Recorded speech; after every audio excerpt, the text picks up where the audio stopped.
Doing well. How was spring break? It was enjoyable. I liked it too. So today starts a couple of weeks of guest lectures. We've got Chad Hathaway today here. It's the first time Chad spoke to one of my classes, so I'm really excited to hear this as well. And Chad, take it away. Okay. Me? You mean introduce myself? Or? Yeah. If you want to come up here and so there's give an introduction and go through the students' questions. No problem. Do you have the updated list? Or I will pull it up here. There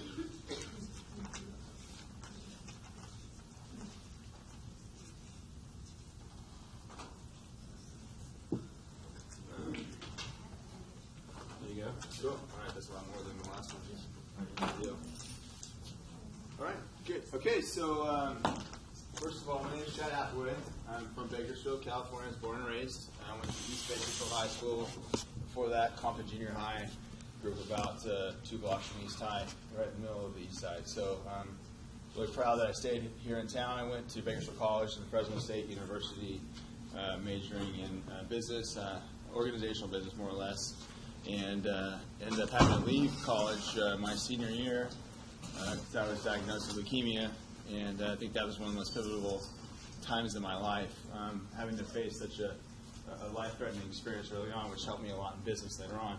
So subsequently got through school, came back, fought the disease for about 2 years.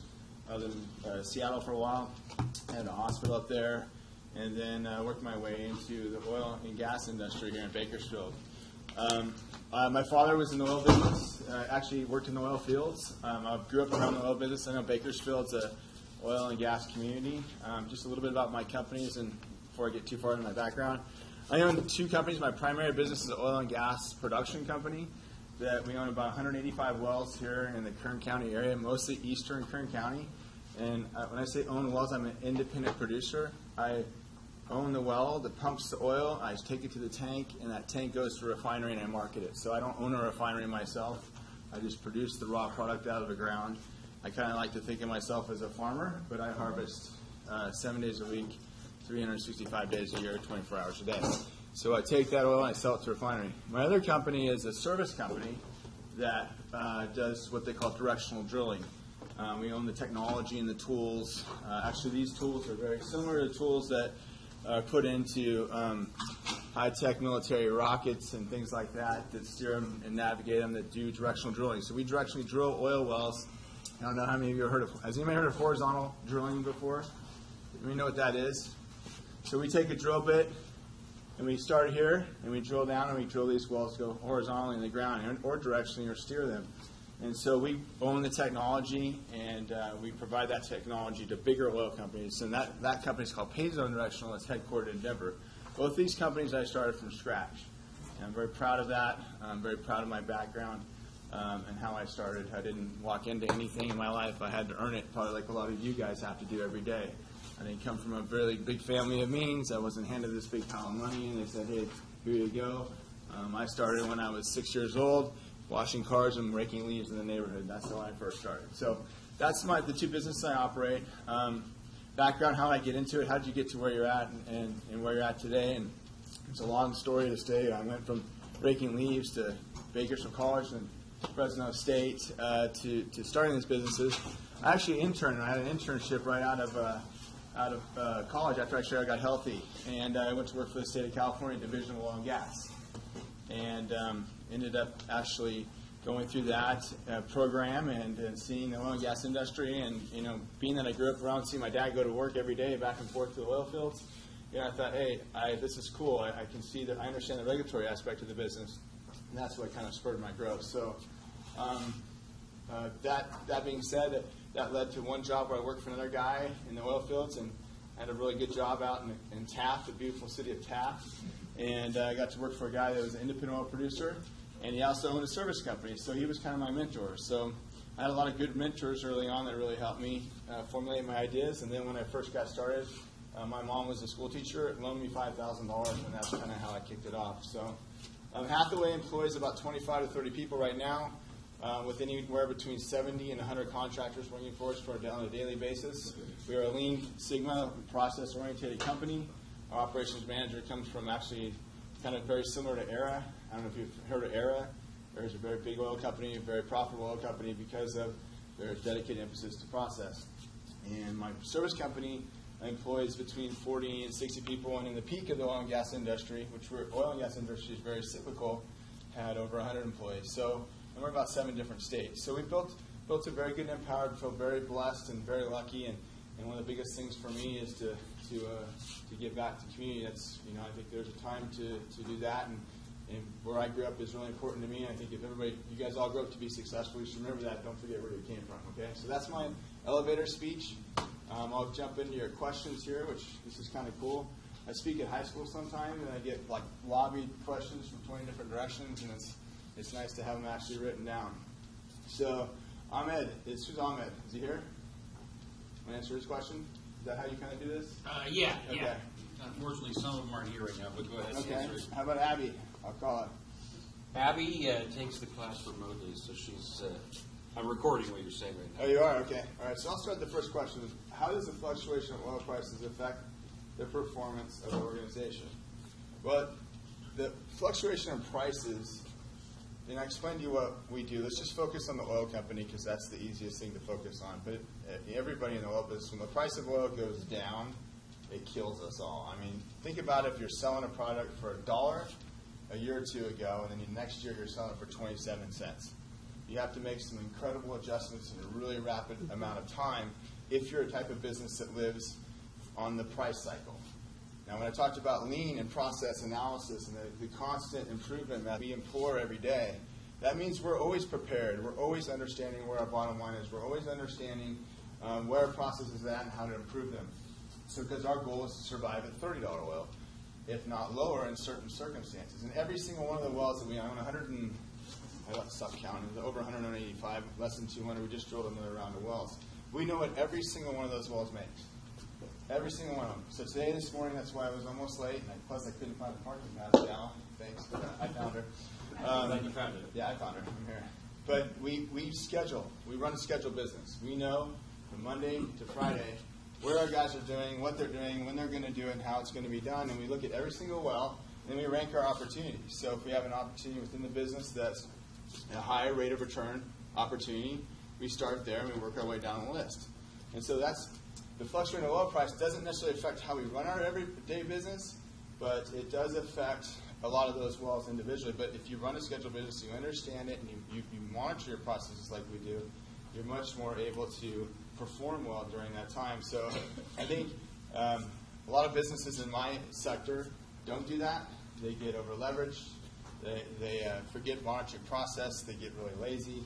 They don't do a lot of things. It's easy to get really comfortable when your profit margins are massive, but when the profit margins go like this, it's actually you start paying attention to it. You shouldn't be that way. You should always be constantly looking, how am I going to live my life in this scheduled manner? So the next question is, what got you interested in working with oil? Do you think the city of Bakersfield had a large influence? Well, no, where I grew up, no, we didn't really know the difference between oil and not. I mean, Bakersfield's an oil town. I mean, everybody knows the drillers, right? I mean, there's my dad was the biggest influence, and the people that I looked up to around our immediately family circle were in the oil and gas industry.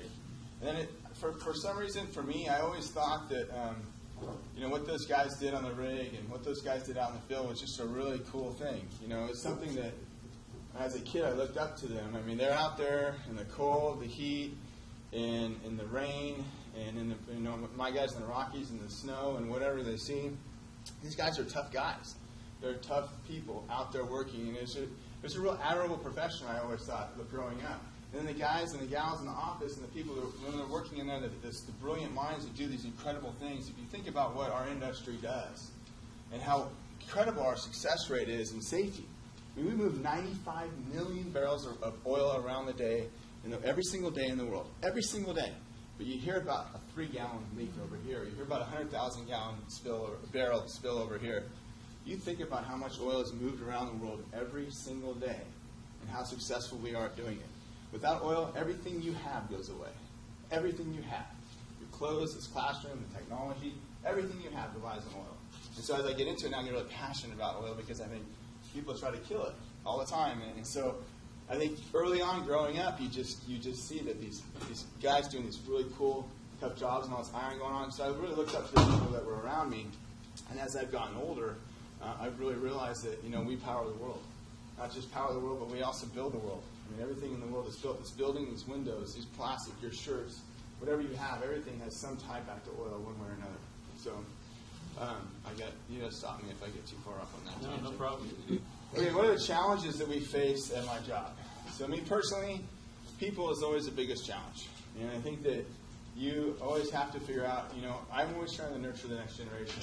I was blessed to play football in college. That was something that and I wasn't a linebacker, I was a kicker. Okay, I was just a kicker guy, right? I wasn't like some big tough guy, but I played football in college. So I look back at some of my biggest mentors in life, and they are my coaches. Coach at Fresno State was Pat Hill, and then I had a great coach named Carl Bowser at BC. These guys every day preach to us about becoming a better man and becoming a better person. I look at that, same thing with my young employees. I coach them. I have to coach them every day to do the right things. Well, sometimes players don't always listen. Sometimes employees don't always listen. So that's one of my biggest challenges that I face in my job is coaching people correctly. And that comes back to me. And some people have to be adults and make the right decisions, but I think one of the biggest challenges is being a coach. The other biggest challenge that I face is I do business in California. Let's just face it. We have a very proud list of standards that we set. I think sometimes we don't even know the standards we're setting. And so this is a very difficult state to do business in. I do business in 7 different states. I can sit here and tell you that it's a lot easier to do business in Texas. I can sit here and tell you it's a lot cheaper to do business in Texas. I can sit here and tell you it's a lot more reasonable to do business in Texas, in Colorado, in Wyoming, in Utah, you name it. All the places where we work, North Dakota, they welcome us. I feel like I'm under attack. Maybe it's my industry, but I'm pretty diversified in my business lines, and it's a very complicated place. That's one of the things that pushes me every day, which I think creates opportunity. And I've always been the type of person that has always looked at a problem as an opportunity. I think that's something that in business in California, when you find a way to do something that nobody else has done it, like you guys are probably as entrepreneurs or want to be entrepreneurs, or everybody has a little bit of entrepreneur in them, you think of ways to solve problems. And I think that's something that I see opportunities because everybody likes to leave because of the things I talked to you about. Maybe there's a runway or an area where I can solve a problem, especially in our business where we have so many people looking at it. So regulatory challenges are one, people management are the 2 major challenges of my job, and then just making everybody happy. So the next one is, what method of funding did you have to start your business? My mom was a school teacher, and she actually loaned me 5. I took over 8 wells initially. I started with 8 what they call orphan wells, which I learned about the orphan well program when I worked for the state of California. People used to, when the oil price dropped, right, the wells are a liability. You have to abandon them. You have to clean up everything. People used to just, like in 98, you can track the oil crashes, and I can look at those in the back of my mind. I know in 85 it tanked. I know in 98 it was horrible. I know in 2008 it was horrible. And I know in 2014 it was horrible because 2 of those I was a part of. One is a kid. 3 of all of them I was a part of. 385 was a kid, and I watched my dad, go back and forth to work and sometimes not have as much work to do. So I was a young kid, but at the same time I've been through a lot of them. So the orphan well program, when people would walk away from these wells, they offered if somebody could come in and take over that liability, they'd give the wells to you. But you're just taking the liability from the state and absorbing it yourself. Well, I needed money to do that, and I figured that, I grew up around the fields. I knew the field. I knew how to pump the wells and operate the leases. I'm going to take on these 8 wells, and I remember calling my dad. My parents are divorced. My dad's he likes getting married. He's on his 5th wife, I think. But, he basically, I said, Dad, I want to take over these wells, and I was wondering if you could co-sign for me on because I have an insurance company bond me. And he said, you're crazy. Don't ever do this. Go to work for the government. You'll always have a job. This is the stupidest thing you're ever going to do your whole life, and blah, blah, blah. And so what did I do? I said, Mom, I went to my mom. I said, Mom, Dad thinks I'm stupid. I'm just, and she figured it. She gave me $5,000 out of her savings. And I mean, for a teacher, that's a lot of money. So that's how I got started. And I paid her back in about 3 or 4 months. And luckily, the price of oil started to rise. And then I started to find other opportunities. And actually, I was working a full-time job until I started in 2001, really, working a full-time job. And I had the oil wells. And then by 2006, my job was supporting my company, and I call it moonlighting, but at nighttime I go pump my wells. And then I just slowly found other deals. In 2006, I did another deal that was big enough to where I could quit my job and go full bore into the oil business. And I was the pumper, I was the electrician, I was the roustabout. I did everything out there. I know how to do a lot of things in the oil field. Like this weekend, guys have a problem. I throw my son in the truck, and we head out there, and I think one of the biggest challenges I have now is just going out and being able to solve problems. I really like doing that. I like buying old, dilapidated properties. Like you buy real estate and fix it up. That's like I do with oil leaks, so that's what I really enjoy. So, long-winded, that's how I got started, $5,000 from my mom. And I say this sparingly, not that anybody'd ever pay me for it, but in 2014 at the peak, we were valued at over $120 million. So I'm really proud of the growth that we've had over the years. But let me tell you something, when the price of oil drops 50%, the value of business drops 50%. So I've gone on these ups and downs. I don't pay attention to that number very well, but to take that small investment and look at the rate of return on growth, it's unbelievable. I just sometimes pinch myself. And even still with the 50% devaluation, we're still doing really, really well. What's the next step for our company? I own 100% of my company, and I own 100% of both of my companies. I have partners. One of my most valued and trusted partners is the former CEO of Era, a guy named Gene Boylan. He owns a bank here in town. He's retired. I'm 40 years old. By the time I'm 50 years old, I hate debt. I want to be completely debt free. I want to be able to start liquidate. The next steps for me are to monetize assets. So I spent all these years from the age of 29 to when I was 40 years old of building value. Now it's time and we built cash flow, we built the things we need to do. I tried a ESOP transaction on my service company a couple of years ago, which is I sold it to employees. Well, they defaulted on a loan, I had to take it back. So I think I'm ready to start monetizing some assets and starting, because I really, like I said earlier, I really like building things. Building them is fun, it's cool. Having this big enterprise, for me, not so fun and cool. I mean, especially when you've got all these people that, it's great to have people rely on you and maybe sound sexy and cool to know that all these people work for you, but it's hard sometimes. I have 3 young children, and I don't get to spend a lot of time with them. Like spring break, they were gone last week. I spent like 8 hours with them. I sent them over to the beach for a week, and I've got all these great things in life, but I don't get to use them because I'm always here working. And so maybe in the next 10 years, I tell myself this, I want to start monetizing some things, and I also want to start transitioning stuff to other states. That's just part of my business. I feel like there's some opportunities in places that I'm missing out on. Permian Basin and West Texas being one of them. So transitioning, monetizing, simplifying. One other thing I did when things were like in 2011 to 2014, we made a tremendous amount of cash, and so I invested. I owned a baseball team. I owned the Bakersfield Blaze for like 2 years. I sold it because it was a horrible investment. Tried to build a stadium. That was dumb. What I did in the last 3 years, I brought that down to here. I was in 3 or 4 different Silicon Valley ventures, an IT business. I farmed about 220 acres of various crops. I thought, I'm going to do this, and that was entrepreneurial ADD. Do not ever get that. Stay focused, stay concentrated, because, but I was very fortunate. I was in real estate development, too, as well. I own about 2,400 acres of land in Kern County, a couple thousand acres of mineral rights, which is part of the long-term transition plan. So we really got too broad. I got too broad. In fact, my assistant, she was like, the last 3 years I've been just selling, cashing out. Because when you're an entrepreneur and when you're running the business yourself, you're a business owner, when times get tough, a good leader cuts himself first. A bad leader does not. A bad leader milks the cow till the cow dies, and that's what you don't want to do. So it helped me bring myself back to reality too, and keep it simple. So, whoa, I went up on that one. So, oil market affected the business. What strategy we come to counter the situation? I kind of talked a little bit about that earlier on how we run our business. I don't like to look at the price of oil every day. It's one of the reasons why I've never really considered an IPO, because I'd be looking at the price of the stock every day, and I feel like I wouldn't be focused on actual business itself and its performance. Even though I see a lot of opportunities in the IPO market for ourselves, we've been approached for merger opportunities and stuff like that.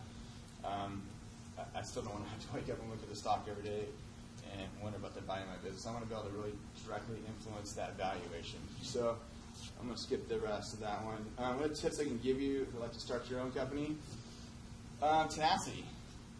I mean, I think the biggest story for me is I never gave up. Ever gave up. When I was 22 years old, I wouldn't say I was given a death sentence, but I was given basically I was told that, you know, you have chronic myeloid leukemia, and your only chance to survival is you find a match, a bone marrow transplant. So I got a bone marrow transplant. So I waited 9 months for a match. I found one match out of 4.5 million people, and I'm supposed to be the atypical white guy, right? There's tons of matches out there for you. So I found my match, and I waited in the hospital. I fought. Well, all my friends graduated from college and went on and got married and started their careers and did their whole thing. Some got to go to the NFL. Some got to do all kinds of cool things. And I'm sitting there, you know, going from 230 to 125 and living with my mom again. I mean, it was horrible. So tenacity is a trait that I fought through. And if you're in business, you're going to have a ton of horrible days. And most people fail. But failure is only a measure of what you make of it. I mean, seriously, if you give up, if you don't stick with it, there's so many times I wanted to say, the hell with this, and walk away. You have to have tenacity. And you have to, you know, banks laughed at me. I still have the same banker at Wells Fargo that now used to laugh at me, comes to me and begs me for my business. You know what? But I used to beg him for just a small loan, just to help me get through. Because I remember, I mean, it was month to month. You know, I had a job when I was first starting. I was trying to manage the cash flow. I could have given up any time and walk away. I'm a big, my partner being owning a bank, you know, one of my mentors, I'm really anti-bankruptcy. I think that it's so bankruptcy, and the problem with our society is people have given us all these tools to walk away from our responsibilities. And I just think there's a problem with that. And so I think that if I didn't have tenacity, if you don't have tenacity and you can't get through the tough times, you're done. You're not going to make it. Nothing goes like this. Well, some things do, but they're not legal. You'll probably get caught, and it's not worth it. But, you know, it's just, and like this stuff I've invested in 3 Silicon Valley startups. And I'm an advisor to 2 companies in Silicon Valley. One's Tachius, one's Series, and the other one's Trent. I can't think of the name of it, but I just sold it because it wasn't doing anything. But most of those failed. But the guys I've seen successful, it's so funny. It's Silicon Valley, they judge your success by how many times you fail. And most companies won't even invest in this unless you failed like 2 or 3 times, which to me is stupid. You know, if you're successful, you figure out a way. I know you make mistakes in business, you learn how to do that, but the 2 guys that I have been investing with didn't fail and have been successful from the beginning, which is an anomaly, but they've done really well. And I think that you don't have to learn by your mistakes. You don't have to learn by your mistakes. Proper planning can avoid mistakes. And we talk about that a lot in our business. So, boy, did I deviate again. That was tips I can give you. Tenacity. Heaven forbid my company didn't succeed. What would I be doing right now? I would try to do it all over again. You couldn't stop me. I would keep coming back. I'm like this disease that won't go away. I love, whether it be, I'm an entrepreneur. It's in my blood. I will always do it. Whatever it is, that's what I do. I can't work for anybody else. I'd be a horrible employee, by the way. But I got, actually, CRC offered me a job. I'm going to buy the company. CEO goes, I'll give you a job over here doing this, and you'll be this guy, and you'll be my go-to guy for this and all that. And I thought, oh, that sounds really cool, making a lot of money doing that. But I thought, I'm still going to be working for somebody else. And it's just not going to, it's not for me. So I would be an entrepreneur. How hard is it working in a business? It's tough. I mean, when they're kids, my son is 9 years old, goes to school. He's going to be actually going to homeschool next year because my wife's a teacher, has got a master's in mathematics, she graduated at Cal State. So that just makes sense for us to homeschool because we have all these resources at our fingertips. But when my kid goes to school and he's kind of embarrassed about his dad being in oil business, that bothers me, especially in Bakersfield. And this town is built on oil. 7 of the top 10 taxpayers are oil companies. That bothers me. And so I have our mission statement when you walk in is that, our business powers the world. Not us half the way. We're like a drop of whatever of the big perspective. But what we do is important. And it's hard because a lot of people in the media, a lot of people outside of our community don't understand what we do. And so they inflict a lot of influence on public opinion, which public opinion translates to regulatory action. The regulatory action translates to more work for us, more permitting, more stuff to go through. Some of it's warranted, some of it's not. So the history of our industry and our business, and that's why I have no problem speaking to the media or talking to them or bringing them out to our facilities or doing whatever, is that for 20 years we never talked to the media. So part of this is our fault. We've created a situation ourselves. We never talked to anybody. We were secretive, but they talk about mass profits in the oil world. ExxonMobil all the time gets brought up. Compare Apple to ExxonMobil. Compare them. There's no comparison. Profit margins are unbelievable. Oil companies are in the bottom percentile of the top companies in the world. We don't. We invest in long-term capital projects that are very capital intensive. We have long-term liabilities. I'm tracking my long-term liability all the time. So the perception of our business, it makes it very difficult for us. I think it makes it difficult because it translates to regulatory actions that a lot of times don't make any sense. Like we've had one agency that's governed our business primarily in California for the past 110 years. Now, and their complaint is they're upset too because their complaint is now I've got 20 different people grading my papers. Imagine if you had 20 different professors grading your papers, and one wasn't even a business professor, one was a health teacher. We've got all these people grading our papers now that don't even know what they're looking at. So that's a very hard part, which leads to perception. It translates to news articles. I deal with the media a lot. I can sit there and have an article with KQMD or KTLA or LA Times or San Francisco Chronicle, and we can sit down and clearly discuss something from start to finish, and the end product comes out looking like you would not believe. It's like you talked about that wall is white, and by the time that interview got translated to actually something that went to print, that wall is purple, and it has polka dots all over it. And so there's a really bad issue. The media doesn't like us, which I don't understand why. So it's not easy. I wouldn't suggest if you want to feel like really well liked by everybody to get into a business. I'd say that's something that's hard about it. Challenging with starting the business. I kind of talked a little bit about the earlier. Access to capital is tough. Just regulatory stuff is tough. But starting the business starting an oil company now is very difficult because of the threshold you have to have to get in. It's really capital intensive up front. Now they've raised the bar for what they call bonding, which means if you're going to operate a well in California, they treat you like if you're in Deepwater Horizon and it's going to blow out in the Gulf of Mexico. So you have to get multiple layers of cash bonding and all that stuff. So there's a big barrier to entry now to get in the oil industry. What differentiates us from every other oil company? I think from a size standpoint, I talked about earlier, is one thing that's unique about us is we internalize almost all of our services. And that's part of it because we have our own rigs, we have our own trucks, we have our own vacuum trucks, we have our own welders, we have our own people. We have our own people, so we don't have to rely on a lot of outside contractors. That's very rare to do that. And then me being in the directional drilling industry, I also can participate heavily in the drilling process. So we're one of those companies that can actually take a rare piece of dirt and turn it into an oil field. And that's just because either me being stubborn, thinking I can do everything better than everybody else, or that it actually affects our bottom line a lot more. We can provide a lot of these services. If it doesn't make sense for us to provide service to ourselves, we don't. But we're very unique as to where we do provide a lot of services for ourselves. We're also very unique as a small company that where we pay so much attention to process analysis. Normally that's a big company thing because you have so many people and so many different divisions. We don't do what they call silo people. Like our geologist can go talk to our operations manager. We don't just you stay over here and you stay over there and you stay over here.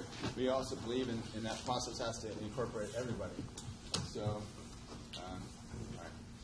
Sorry, I thought that on me. That's good. No, it's back now. Okay, good. So that's one thing that keeps us different. We are different from a lot of other companies because I do have the benefit of, as a service contractor, working for a lot of other oil companies. seeing how they run their businesses. And so the some of the bigger companies, you'd be really shocked that I like to some of them I rate them like kind of like Navy ships. You got a battleship, all the way down that's like a cruise. I don't know, it wasn't in the Navy, but like a cruiser or whatever that can turn and quick and do all that fancy stuff. And a battleship takes forever to turn. And that's what a lot of big companies are, because the time the decision starts right here, if you get all the way over there, it takes like 3 weeks. It's just an unbelievable process, and it's so slow, and they have all these different things to make sure they don't make a mistake. And I think we're a lot more nimble than that because we communicate, but we still have process, and that's very important. So if I lost my company right now, it would be a first step to getting back to where a company was in terms of size and success. Well, I would. One thing I've done a lot through the business is I relied on cash flow, internal cash flow, my money. I have very, very few partners. And most of the partners I have is because I respected them because of industry knowledge, or they could add something to the business, something like that. I would go out to the investment world. I wouldn't risk my money. I felt like if I had to start over, I would have street credibility. Hopefully I didn't fail miserably and do something completely stupid, which ruined my reputation. But my reputation is really who I am. And like when I went to investors this year for the first time in my life, and the funny story was I actually, a year before, I went out to investment bankers because I built this company that's got, we call internal opportunities. We're like say a farming contractor that has 50,000 acres of land, but only has 10,000 of it planted. We're going to have the same type of little company that has all these places to drill, but the capital isn't there to drill as well. So I went to partners. I hired an investment banker last year. I went to Wall Street. I've been to every major PE firm that does oil and gas across the country. I shopped all these deals. I'm walking down Park Avenue in New York City saying, what the hell am I doing here? And there's great people in my community that I know that can help fund a small project. I don't need to go raise $100 million. I don't need to go raise $150 million, $200 million. I could raise $5 and be a lot better off and do stuff on my own instead of because in the private equity world, they don't want to give you $10 million. They don't want to give you 20. They need to give you 50 or 100 if you're in my business. So you have to go big, and they're forcing you to do things that you really don't want to do. So I finished that about 9 months. I spent a lot of money with an investment banker, and I came back home and I said, forget it. I'm going to solve this problem just here locally with my own friends and my own family. And so I basically went down to Timber. I'm an investor in Timber Brewery, so if you go like beer, please come down to Timber. Went down to Timber, I got some beers, like a 6-pack. I put together a PowerPoint, and I invited 3 meetings with all my friends. I was trying to raise $4.2 million in that initial deal. We were oversubscribed. We raised almost $5 million. And in fact, it took about 3 hours when I spent all that time traveling around the country. So I would start over again if I had to. I would use investors' money, and I would do that.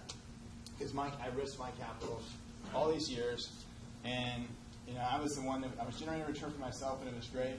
But I could have, started at a lot different levels. So I would have gone out and got outside investment and done it over again instead of risking my own capital. So that's how I would get back to where I was at, and I think I would get back there quicker because I've learned so much over the years and what not to do. How do we handle competition? That's one thing that's we don't compete as much as you think. Like the major oil companies own a tremendous amount of land in California. They can never develop it all. Never. Just like I said with me, I got all these wells to drill, and I don't have enough capital to do it. I don't care if oil was $500 a barrel, I still wouldn't have capital to do it. What we do is we aggregate these reserves. Well, the big oil companies need guys like me to come in and what they call farm out those reserves, take them over, drill wells on them, and turn them into profitable opportunities. So we have relationships like that with a lot of the bigger companies.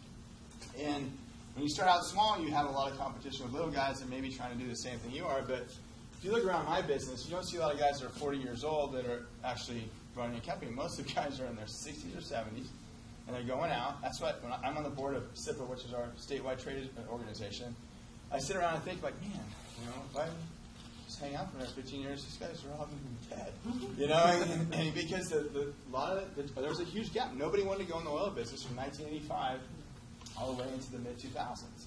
This is a horrible business to be in. So there's this huge gap of talent. There's this huge gap of the young and the old that got into it during the peak in the last few years. And the knowledge transfer and the ownership transfers, really didn't happen. First, second, third generational businesses don't usually last that long. It's very difficult to keep it going. So, I think that we're in a really good spot. There's not a lot of competition right now. So go ahead. If you want to get into business, I told you there's thresholds out there to do that. But there are opportunities here, I think, in California, and I don't think there's a lot of competition. One thing in California is when I learned on my little worldwide trek of raising capital, 70% of the businesses I talk to just don't want to invest in California. Okay, fine. So that's fine. There's still 30% that will, and there's a lot of people that are scared of us, of our environment, of our regulatory climate. So that helps to weed out the competition. So what differentiated us so since we started in oil, what motivated the company to differentiate to natural gas? Natural gas, for the most part in California, is a byproduct of oil. So some of our fields have a large amount of associated gas with it. We're not really in natural gas. My service business drills a lot of natural gas wells for other companies, but we're really predominantly here, we're just in the oil business. We use the gas that we have to power a lot of our stuff, but we don't really sell a lot of gas here in California. We say oil and gas because we have to.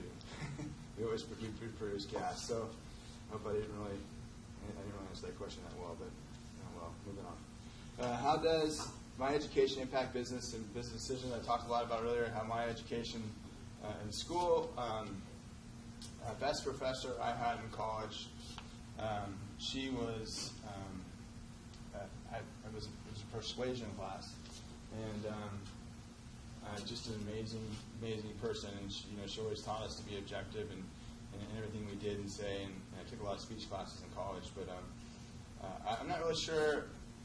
Education taught me how to build relationships, how to fulfill something, to follow through with stuff, to show up. My biggest education happened in a hospital, which I kind of told you a little bit about earlier. What would I give you who wants to start their own business? I think I talked a little bit about that earlier. Tenacity, we talked a lot about that trait.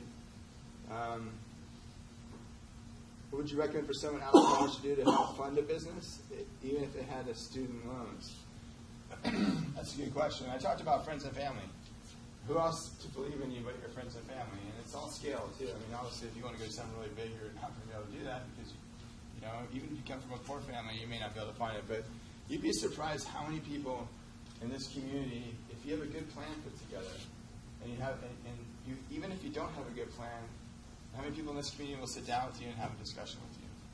You called me, don't call me, but if you called me and said, I got this great idea, how to make $1 million in a year, when I say you're probably, with zero investment or little investment, I'd probably tell you you're crazy, but then we sit down and talk about it. So a lot of guys in this community that will sit down and talk to you.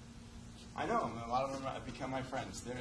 This is a great community. I don't know how it's like at any other place, but I know at Bakersfield, there's a lot of people here, a lot of business owners here that will sit down with you and review your plan and work with you, and may even invest with you. So I think you always look at your local resources. Look at the people around you. Start there first and then work your way out. So that's what I would do. I mean, banks are not going to be banks are great, then they suck, and they're great depending on the market you're in. But banks aren't, take time to establish. They take a lot of time to establish a relationship with. They take a lot of assets to establish a relationship with. The best thing you can do is start within your friends and your family, or people you know, or even don't be afraid to pick up the phone to somebody in the community. As long as you have a good plan, what's the worst that can happen? They could say no. They could say, "This is some holes in your plan you need to think about." I have guys come to me all the time, and I really don't have time for this, but I'll sit down and say, "Okay, pitch me your deal," and after the deal is done, they'll walk away and say, "Hey, I didn't think of that," or "I didn't think of this, didn't think of that." So look around you. Look at your community and your friends and family and people like that. But remember, it all starts with a plan. And if your plan sucks, your business is going to suck. What point in my life did I know this is the correct career path for me? I think when I was like 6 years old, I had like those little thing that you rake leaves, you put the plastic bag around. I used to move it around the sprinkler heads. I thought I was drilling oil wells. So I could say 7 years old. How did I make my motivation to make the oil company? I guess one of the biggest motivators in my life, like people-wise was my dad. I mean, my dad, and he was an interesting guy. Still is an interesting guy. I guess I really always wanted to be better than my dad, right? Not a new story. A lot of us feel that way. We want to be better than our parents, right? We love our parents. They're great. They give us a lot, but I just wanted to be better than my father. I wanted to be. I just wanted to have a career. I wanted to be proud of something I built, and so that was kind of my motivation, I guess, to get started. And then I had other people I looked up to, like a ton of mentors. I mean, you just go into this business, and I had people I could call, like, what if this happens, or what if that happens? My brother's in the oil business. He works for a company called Lynn Energy. He's a consultant for Lynn. Been there for several years. Hardworking guy, very hardworking guy. He's been a resource to me. So my brother's been a great part of my life, my big brother.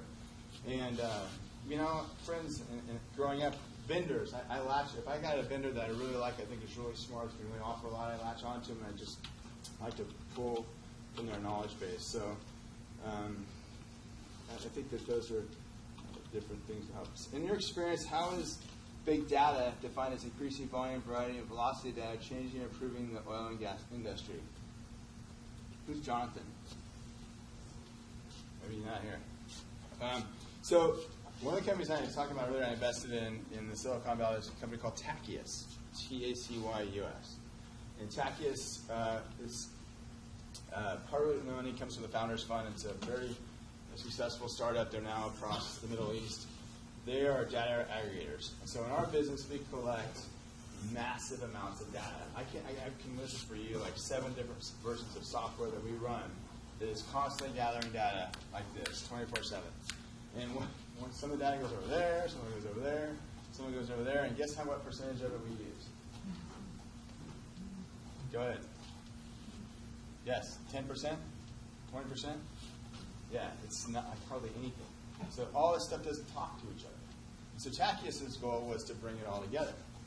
And unfortunately, they started this venture right when the price of oil crashed in 2014. So it's been tough for them to do that. But we aggregate tons and tons of data, and it goes in 20 different places. But bringing that together, I think, is going to be a tremendous opportunity. But it really hasn't hit us yet. Even the majors are struggling with this problem. Whether if they implement SAP, which is a really big software accounting type software program they try to aggregate together. Big data is something that, smart data, aggregated data is the next phase for our business. Believe me, because we have the data, we just got to make it meaningful and useful. In fact, when I first implemented my software for my accounting software, it's pretty funny. The guy that did it does implementations across the country. And he said, well, what reports do you want? And all the engineers go, I want this report, I want that report. I go, and then after he sat down, I go, okay, you want all these reports? Honestly, they're never going to use like half of them. So let's put a little thing in there and it says, first person to open this report, call me and I'll give you $100. Some of it never been opened. So I'm just saying that data is a big next step for our industry. I think it's going to be something that really changes our business. We have been an innovator for years. I mean, think about what we're doing. We're drilling wells in 5,000 feet of water in the Gulf of Mexico, managing massive amounts of pressure. So we know we're smart, we're agile, but we always can get better. I think, but data is where that's going to come from. So how does the oil industry be affected by the rise of solar energy and other alternative fuels? Great question. I don't think very much at all. I think you'll see that the biggest owners of solar, Sun Solar is owned by Total, oil company. Chevron is one of the largest owners of solar and alternative energy in the country. We invest in alternative energy where it makes sense. Problem is, I think the biggest challenge for us is supply and demand. Simple economic principle. There's too much supply, then the price goes down. There's not enough supply, the price goes up. That's what our biggest challenge is. And we keep finding new resources of oil and gas over and over again. And if the problem with, not problem, I said the challenge, the things that come from solar is that, our biggest issue is the cost of electricity. We buy and consume a lot of electricity. We buy 70+% of my operating expenses are electricity, 74% to be precise, on a company-wide basis. So I buy a lot of electricity. So who would have benefited more than anybody than to find cheap energy? Me. more than anybody, and that stays the same for most oil companies. So solar, where it makes sense, for us, it has not made sense anywhere because it's artificially propped up by subsidies, and unfortunately, those subsidies don't last forever, and our assets last 30, 40 years. So we haven't been able to make it work. We've tried to make it work in certain places, but if it worked, we'd be pouring more money into it than you believe. But like I said earlier, the biggest investors in solar are, I think in California, are oil companies. Sun Solar, who are those guys? Total, Italian or French oil company that owns them. So there's really not a lot of, I don't think, any kind of thing. Most of our fuel is consumed by transportation fuels, trucks. Everything, trains, you name it, needs transportation is what is a big driver of our demand as well. And most of the alternative energy stuff doesn't affect us there. So I could talk about that for hours, but I really don't want to get too much into details. It's too much. It's too big of a market. Nevada, just for example, who's familiar with net metering in that process right now with solar? I want to talk a little bit about solar. So net metering is where if I buy solar panels, large amounts of, and I'm generating large amounts of power, the utility is having to buy that power back to me at the price they're selling it to me for. Okay, but so if I'm own a power plant and I'm selling power to the power company, I just have to sell them power at wholesale. So the difference between wholesale and as high as peak retail prices, or as high as 44 cents a kilowatt hour, and I'm selling power wholesale for 6 cents a kilowatt hour, there's something wrong with that market. So you've got a lot of challenges that we see on the internal side that don't make sense for us. Because if net metering goes away, which it just narrowly passed the last session of the PUC, getting way off the tangent here, it goes away, then we're in deep trouble, big time deep trouble. And so there's a lot of regulatory things that we can't bet our business on when it comes to that. What advice do I have? Chad, I should probably jump in and say, sorry. That's okay. We should make this the last question. Yeah, sure. It's normally a 50-minute class, so we're... Oh, sorry. No, that's okay. So, I'm enjoying listening. I just know that some of this... No. It's, let me just kind of pick the best one. Give me all. Risk. Maybe plan for minutes.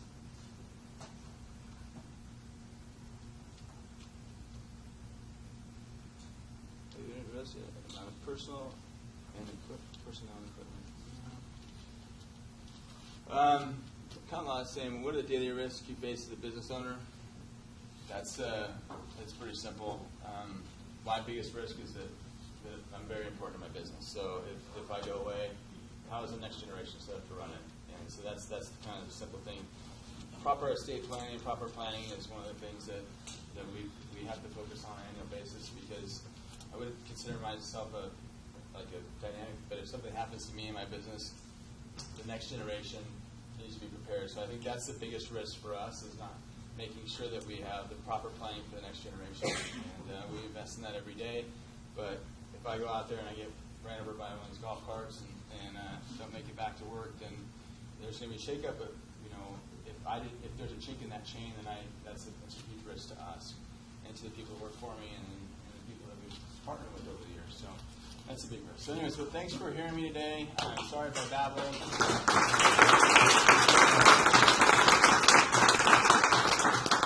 Good luck to all you guys. No, that was great, Chad. Thank you very much. Oh, nice to meet you. Great having you. Yeah, thanks a lot. So, when you decide to start a business, what do you make sure you have some No, I went to actually invest my money in a lawyer. What I did,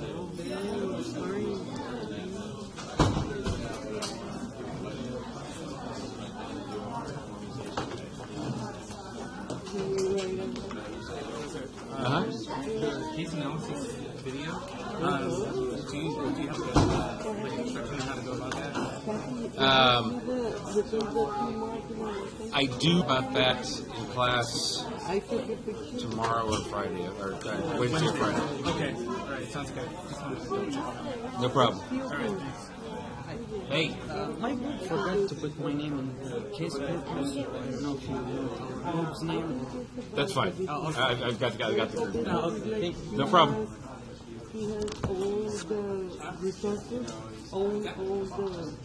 He doesn't rely on outside resources. So,